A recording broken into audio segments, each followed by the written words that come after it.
আল্লাহ তাআলা আসমান থেকে জিব্রাইলকে পাঠালেন। জিব্রাইল এসে আল্লাহর হাবিবের কদমে এসে বললেন, হাবিব, ইয়া রাসূলুল্লাহ, জবাবটা আপনার দেওয়ার দরকার নাই। স্বয়ং আল্লাহ তাআলা আসমান থেকে বলেছেন, জবাবটা আপনি দিবেন না, আপনার টেনশন করার কারণ নাই। জবাবটা স্বয়ং আমার আল্লাহ ওহীর ভাষায় দিবে। আপনি শুধু আয়াতটা তেলাওয়াত করে তাদেরকে শোনায়া দেন। সুবহানাল্লাহ, আল্লাহু আকবার। নবীজি আমার তার জান্নাতি জবানে মোবারকা থেকে আয়াতে কারিমা তেলাওয়াত করে শোনায় দিলেন। যেমন করে মা মারা গেলে, বাবা মারা গেলে যেমন সন্তান কান্না করে, ওইভাবে দুইজন ইহুদি আলেম হাউমাউ করে কান্না করছে। আল্লাহর হাবিব বলছেন, কেন কান্না করছো? বললেন, হাবিবি, যখন আমরা শাম থেকে এসে আপনার দরজায় আমরা কড়া নড়েছিলাম, আপনি দরজাটা খুলে দিয়েছিলেন। জীবনে অনেক সুন্দর মানুষের গল্প শুনেছি, অনেক সুন্দর মানুষ দেখেছি, কিন্তু আপনাকে যখন প্রথম দেখলাম, ইয়া রাসূলুল্লাহ, বাপের জন্মে এত সুন্দর মানুষ কোনোদিন দেখি নাই। সুবহানাল্লাহ, ইয়া রাসূলুল্লাহ, কি মনে হলো আসমান থেকে যেন পূর্ণিমার চাঁদ মাটিতে নেমে আমাদের সামনে দাঁড়ায়া দাঁড়ায়া কথা বলছে। সুবহানাল্লাহ, রাসূলুল্লাহ, আমাদের আর বুঝতে বাকি নেই, আমাদের আর জানার দরকার নেই। রাসূলুল্লাহ, এই চেহারা কোনোদিন মিথ্যা হতে পারে না। আপনার হাতের সাথে হাত লাগায়া আমাদেরকে কালিমা পড়ে মুসলমান বানায় দেন। লা ইলাহা ইল্লাল্লাহু মুহাম্মাদুর রাসূলুল্লাহ সাল্লাল্লাহু আলাইহি ওয়াসাল্লাম। সুবহানাল্লাহ। নবীজি আমার হুজরায় ঢুকলেন, দুটি নাঙা তলোয়ার বের করলেন। মুস্তাদরাক আলা সাহিহাইন, ইমাম হাকিম হাদিস নকল করেছেন। কথা শুনতেছেন? ইমাম হাকিম হাদিস নকল করেছেন। নবীজি আমার দুটি নাঙা তলোয়ার বের করে দুইজনের হাতে দিলেন। হাতে দিয়ে বললেন, যাও, শামের দিকে ফিরে যাও, সেখানে গিয়ে তাওহীদ এবং রিসালাতকে প্রতিষ্ঠিত করো। সুবহানাল্লাহ। তারা চলে গেল। আর কোনদিন রাসূলুল্লাহর সঙ্গে কোনদিন দেখা হয় নাই। অনেকগুলো বছর পরে সিদ্দিক আকবর আবু বকর রাদিয়াল্লাহু তাআলা আনহু বললেন, হুজুর, যদি অনুমতি দেন আমি একটা প্রশ্ন করতে চাই। রাসূল বললেন, করো। বলল, হুজুর, শাম থেকে দুইজন ইহুদি আলেম এসে, তারা মুসলমান নয়, তারা আপনার সাহাবী হয়ে গেছে। আজকে অনেকগুলো বছর হয়ে গেল, একটা বারের জন্য আপনার নুরানি কদমে আসলো না। আল্লাহর হাবিব সেদিন অনেক বেশি কান্না করেছিলেন। হাবিব, ইয়া রাসূলুল্লাহ, কেন আসলো না? নবীজি সেদিন সুন্দর মানুষ, চেহারাটা আনারের মতো হয়ে গেছে, চোখ বেয়ে পানি ঝরছে। রাসূল বলছেন, আবু বকর, আমি যেটা জানি আপনি সেটা জানেন না, আমি যেটা বুঝি আপনি সেটা বোঝেন না।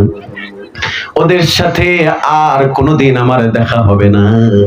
ওরা ইসলামের পক্ষে কথা বলতে গিয়ে, রিসালাতের পক্ষে কথা বলতে গিয়ে ওরা শহীদ হয়ে গেছে। দেখা হবে হাসরের ময়দানে। সুবহানাল্লাহ, আল্লাহু আকবার। আবু বকর রাদিয়াল্লাহু তাআলা আনহু বললেন, হুজুর, কিয়ামতের ময়দানের চিত্রটা একটু জানতে চাই। আল্লাহর হাবিব বলেন, আনা আউয়ালুন নাসি খুরুজান ইযা বুইথু ওয়া আনা খাতিবুহুম ইযা আফাদু ওয়া আনা মুবাশশির। চিল্লা পড়েন আল্লাহু আকবার। রাসূল বলছেন, 50 আলফ সানা মিম্মা তাউদ্দুন কিয়ামতের ময়দানে মানুষ হিসাবের জন্য 50,000 বছর দাঁড়াবে, আবার 50,000 দাঁড়ায়া দাঁড়ায়া 50,000 বছর বসে তারা আমলের হিসাব দিবে। আল্লাহু আকবার। সেই কঠিন মুসিবতের দিনে আমি রাসূলুল্লাহ,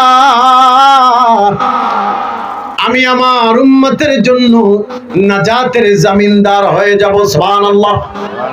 আমি মুবাশশির হয়ে আমি আমার উম্মতের সুসংবাদ দিব। সেদিন এক শ্রেণীর উম্মত আমার সাথে দেখা হবে না, এক শ্রেণীর উম্মতের সাথে আমার দেখা হবে না, যারা দুনিয়াতে শুধু মজা মাস্তির মাঝেই ছিল, মুখে মুখে শুধু ইসলাম ইসলাম করেছে, কিন্তু মান কানাল্লাহু ওয়া রাসূলুহু আহাব্বা ইলাইহি মিম্মা সিওয়াহুমা, যাদের জীবনে আল্লাহর হাবিবের সুন্নাতের আমল ছিল না, কলিজা দিয়া নবীকে ভালোবাসে নাই, এই সমস্ত উম্মতের সাথে কিয়ামতের ময়দানে দেখা হবে না। বিনা দেখাই তাদেরকে বাজ পাখির মতো ধরে জাহান্নামে ফেলানো হবে। আল্লাহু আকবার। আবু বকর শুনেন, সেই কিয়ামতের ময়দানে মুসিবতের দিনে আমি যখন আমার উম্মতকে হাউজে কাউসারের পানির পেয়ালা পান করাবো, সেদিন হাউজে কাউসারের কাতারে যারা দাঁড়াবে, সেদিন প্রথম যেই দুইজন সাহাবী আমার হাতে হাউজে কাউসারের পানির পেয়ালা পান করবে, তারা হলো সেই শাম দেশের দুই সাহাবী। সুবহানাল্লাহ, আল্লাহু আকবার। আল্লাহ তাআলা কোরআনুল কারীমে বলছেন, শাহিদাল্লাহু আন্নাহু লা ইলাহা ইল্লাহু ওয়াল মালাইকাতু ওয়া উলুল ইলমি কাইমান বিল কিসত লা ইলাহা ইল্লা হুয়াল আজিজুল হাকীম। সুবহানাল্লাহ। আল্লাহ বলছেন, শাহিদাল্লাহ, আমি আল্লাহ সাক্ষ্য দিলাম, আন্নাহু লা ইলাহা ইল্লাহু, আমি ছাড়া কোনো ইলাহ নাই। আছে নাকি? এই আমার দিকে তাকান, আছে নাকি? নাই। তাহলে সন্তান চাইবেন কার কাছে? আল্লাহর কাছে। রিজিক চাইবেন কার কাছে? সম্মান চাইবেন কার কাছে? যারা পীরের মাজারে গিয়া যারা বাজার মিলায়, যারা ভণ্ড পীরের মাজারে গিয়া সেজদা দেয়, যারা ভণ্ড পীরের মাজারে গিয়ে পীরের পায়ে সেজদা দেয়, মাজারে সেজদা দেয়, এদেরকে আমরা ছেড়ে দিব না। ঠিক কিনা বলেন? মনে রাখবেন, ভণ্ডরা হচ্ছে ঈমান নষ্টকারী, এরা মানুষের আকীদাকে গিলে ফেলে। এদেশে অনেক ভণ্ড পীর আছে যারা মাজারের নামে বাজার মিলায় আছে। ঠিক কিনা? যারা পীরের কাছে গিয়া সেজদা দেয়, পীর বাবার কাছে সন্তান চায়, পীর বাবার কাছে রিজিক চায়, এরা হচ্ছে ভণ্ড। মনে রাখবেন, সব ক্ষমতার মালিক কে? আমরা হক্কানি রব্বানি পীর মাশায়েখদের মাকবারার পাশে যাই, কিন্তু সেজদা দেই না, জিয়ারত করি। ঠিক কিনা? আমরা হক্কানি ওলিদের কাছে যাই, আমরা পীর বাবার জন্য দলে দলে গরু ছাগল লয়া যাই না, বরং পীরের কাছে তাহজিব তামাদ্দুন শেখার জন্য যাই। ঠিক কিনা? তাহলে কনসেপ্ট ক্লিয়ার করবেন, সব কিছু দেয় কে? আল্লাহ। অতএব চাইবেন আল্লাহর কাছে। এই বাংলাদেশে দুই দিকেই বিপদ। এক শ্রেণীর মানুষ আছে যারা পীরের নামে ভণ্ডামি করে, যারা মাজারের নামে বাজার মিলায়, যাদের মাজারে শিরক বেদাত কুফর চলে, যারা সেখানে আফিম বাবা গাঁজা এই সমস্ত কাজের আঞ্জাম দেয়। ঠিক কিনা? এরাও যেমন ভণ্ড, এরাও যেমন বাতেল। আবার যারা আমার দেশে মাথায় রুমাল দিয়া শায়েক সাইজা ইসরায়েলদের কাছ থেকে ডলার খায়া ফতুয়াবাজি করে যে সময় পাল্টে গেছে, এখন মাজার ভেঙে গুড়িয়ে দাও। আমরা বলবো মাজার ভেঙে গুড়িয়ে দাও ভণ্ডদের, কিন্তু এদেশে যারা মানুষদেরকে ইসলাম শিখিয়েছে, তাহজিব তামাদ্দুন শিখিয়েছে, মুরাকাবা মুশাহাদা শিখিয়েছে, এই সমস্ত পীরের দিকে যদি তোমরা আগাও, মাজারের দিকে যদি আগাও যে মাজার ভাঙবা, মনে রেখো আমরাও লাঠি নিয়ে দাঁড়ায় আছি, আমরা তোমাদের পাও ভেঙে গুঁড়া করে দিব, ঠিক না?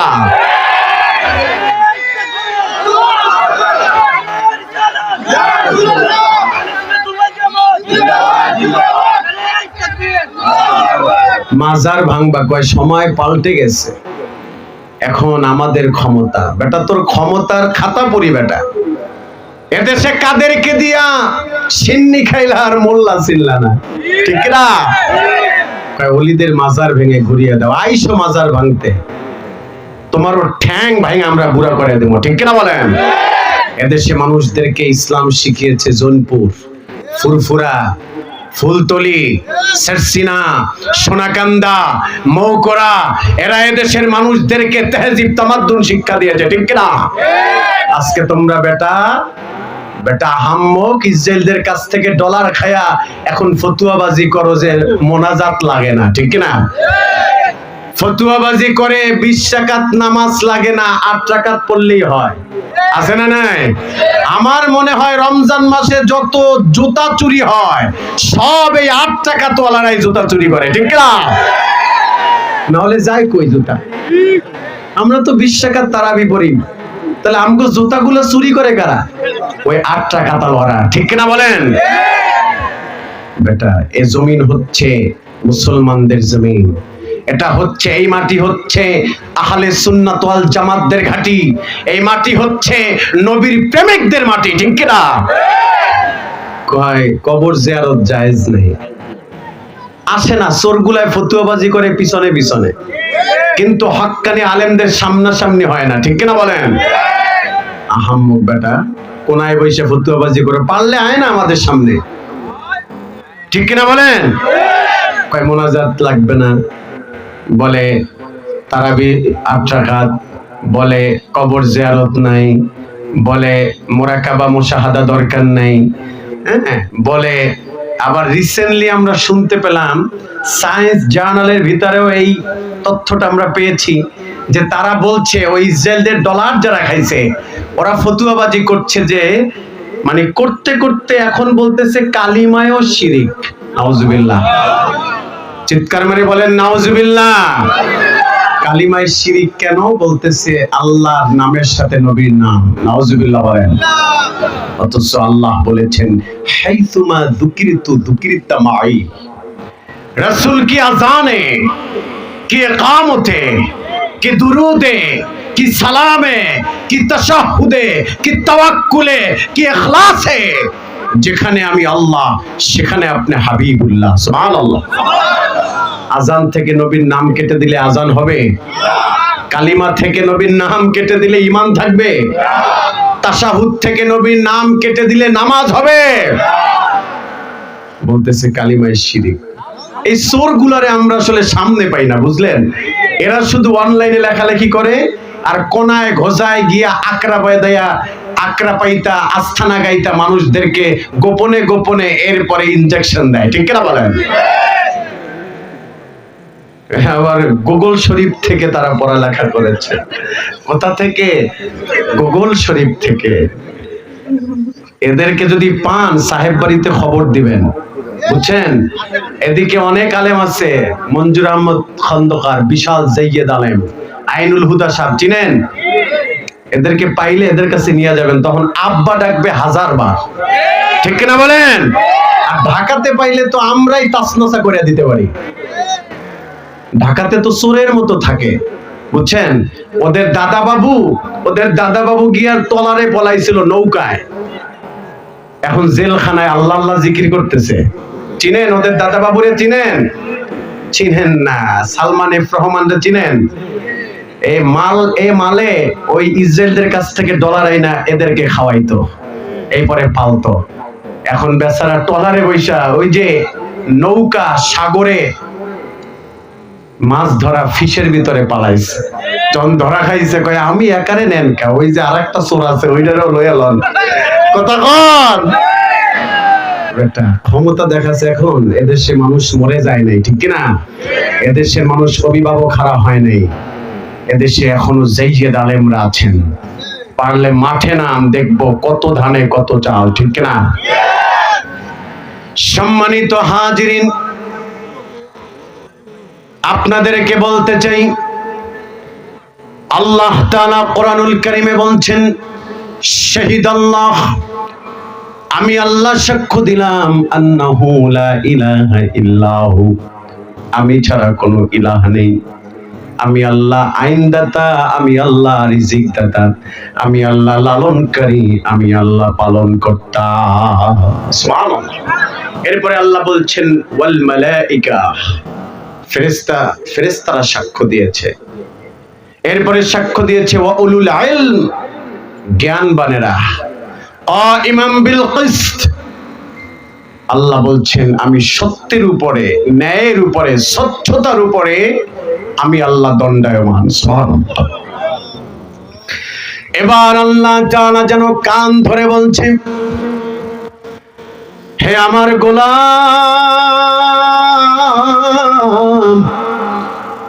আমি আল্লাহ বলে দিলাম, লা ইলাহা ইল্লা হুয়াল আজিজুল হাকীম।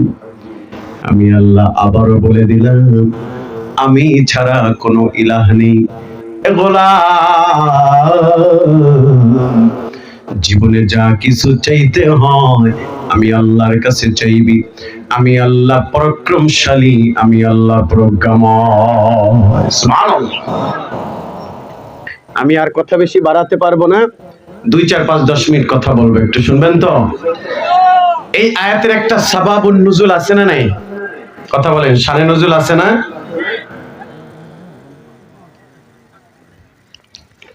সম্মানিত হাজিরিন, এই আয়াতের একটা সাবাবুন নুজুল, শানে নজুল আছে না নাই? আছে। আমি শানে নজুলটা বলেই আলোচনা শেষ করব। আল্লামা বদরুদ্দিন আইনি রহমাতুল্লাহ উমদাতুল কারি শারহ সহিহুল বুখারীতে সহিহ সনদে হাদিস টেনেছেন। খুব মনোযোগ, এই যে খুব মনোযোগ। আমি কিন্তু আপনাদেরকে সাবাবুন নুজুলটা শোনাচ্ছি, যদি মনোযোগ দেন ভালো লাগবে, আর মনোযোগ না দিলে যত দামি কথাই হোক ভালো লাগবে না, ঠিক না? ১৫০০ বছর আগে নূর নবীজি আমার সাল্লাল্লাহু আলাইহি ওয়া আলিহি ওয়াসাল্লাম, তিনি যখন মক্কা থেকে হিজরত করে মদিনায় আসলেন। কোথায় আসলেন? আমার দিকে তাকান, কোথায় আসলেন? মদিনায়। শাম থেকে, শাম সিরিয়া নাম শুনছেন না? শাম থেকে 2 জন ইহুদি আলেম, তারা হাঁটতে হাঁটতে বেশ অনেক দিন ধরে, গরিব মানুষ তো, যানবাহন নাই, তাদের চলার মতো কিছুই নাই, অনেক কষ্ট করে হাঁটতে হাঁটতে তারা মদিনায় এসেছে। এসে বললেন, ফালাম্মা আবসারা মদিনাতা আল মুনাওয়ারা ক্বালা আহাদুহুমা লিসাহিবিহি মদিনাতুন নবিয়্যিহি আখিরিজ জামান মুহাম্মাদুর রাসূলুল্লাহ সাল্লাল্লাহু আলাইহি ওয়া আলিহি ওয়াসাল্লাম। মানে সার কথাটা ছিল এইভাবে যে মক্কা থেকে হিজরত করে মদিনাতে মুহাম্মদ নামের কি কোনো ব্যক্তি এসেছে? মদিনাবাসীরা বললেন, ক্বালু বালা, হ্যাঁ এসেছে। ডেকে ডেকে বলল, কোথায় বাসা তার, কোথায় ঘর? মদিনাবাসীরা বলল, ওই যে তার ঘর দেখা যায়, ওই যে তার হুজরা দেখা যায়, ওখানে গেলে পরেই আল্লাহর হাবিবের দেখা মিলবে। আল্লাহর হাবিবের হুজরা মোবারকের কাছে গেলেন, গিয়ে দরজায় নক করলেন, খটখটানি দিলেন। দরজাটা দ্বিতীয় কোনো ব্যক্তি খুলে নাই, দরজাটা একমাত্র, শুধুমাত্র, কেবলমাত্র আমার হাবিবুল্লাহ স্বয়ং নিজেই খুলে দিয়েছে। নবীকে বললেন, আনতা আহমদ, আনতা মুহাম্মদ। রাসূল বললেন, নাম। সুবহানাল্লাহ। ডেকে ডেকে বললেন, নবীজি বললেন, কোথায় তোমাদের বাড়ি, কোথা থেকে এসেছো? ডেকে ডেকে বলল